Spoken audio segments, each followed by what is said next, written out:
At one point, protesters were laying on the freeway. They later faced off against highway patrol officers. The officers ordered them to disperse, and when they did not, they even let some tear gas loose at one point. Some protesters even started jumping off the side of the freeway to escape the tear gas.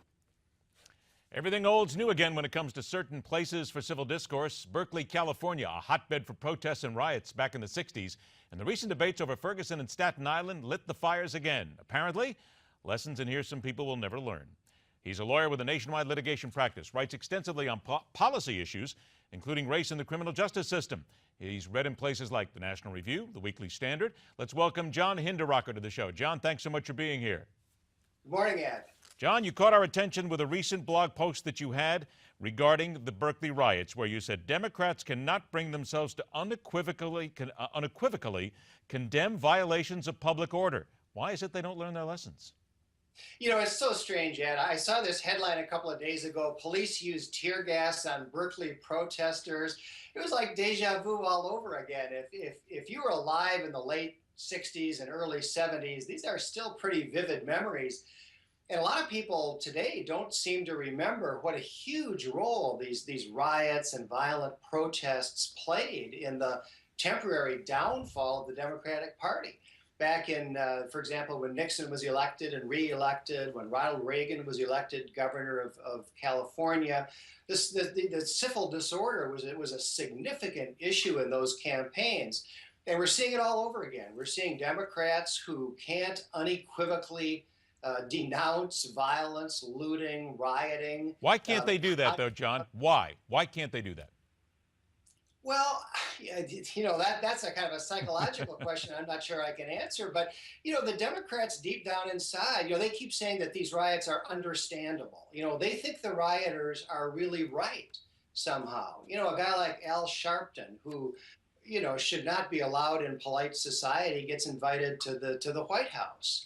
And, you know, these are people who are out there fomenting riots. And yet, all the way to the top, the Democratic Party just can't separate themselves from these disorderly, violent elements. Does the Democratic Party then need to realize sooner or later that playing this race card is simply self-destructive more than anything else?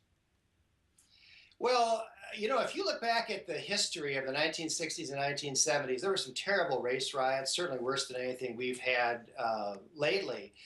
But those riots, as well as the student disorder at Berkeley and other places, they badly, badly hurt the Democratic Party. The Democratic Party was associated with that disorder. You had their convention in Chicago, of course, in 1968.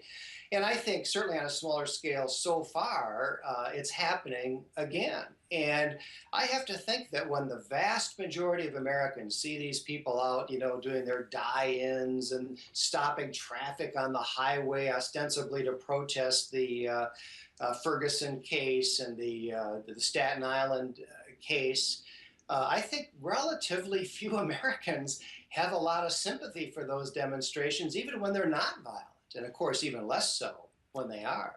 With regard to the president then saying that we are a nation that is deeply rooted in racism, what's your take on that?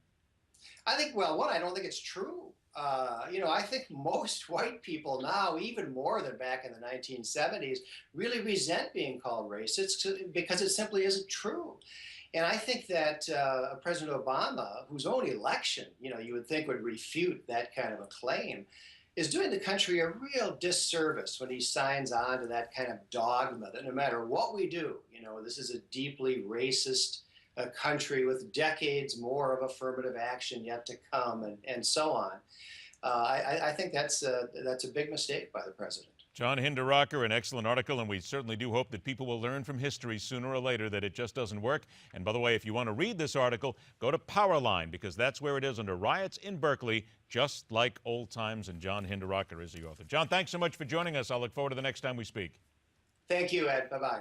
Telling it like it is comes to the fore right after the break, asking some necessary questions about the D.C. Tuesday trifecta that revealed plenty about fawning lawmakers, lies, cover-ups, and even presidential threats. It's all right here on MidPoint.